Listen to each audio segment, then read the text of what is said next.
as the pieces underneath. Once they've accumulated numerous layers, they're ready for the pattern.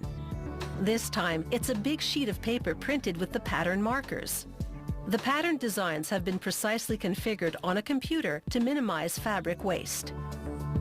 Using sharp vertical blades, they cut along the pattern lines, slicing through the quilted stack.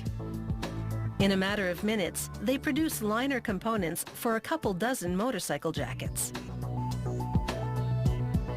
In the sewing department, the seamstress pieces together the quilted lining and stitches on the label.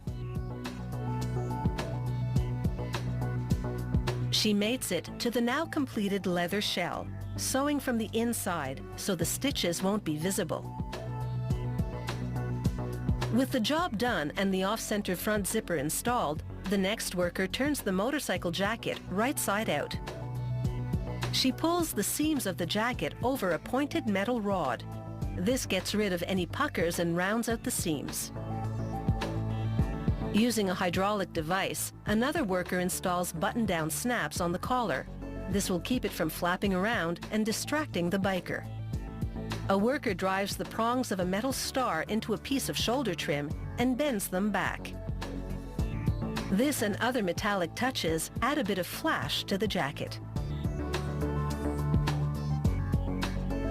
Made famous on the big screen by Hollywood tough guys like Marlon Brando and James Dean decades ago, the motorcycle jacket is still riding a wave of popularity.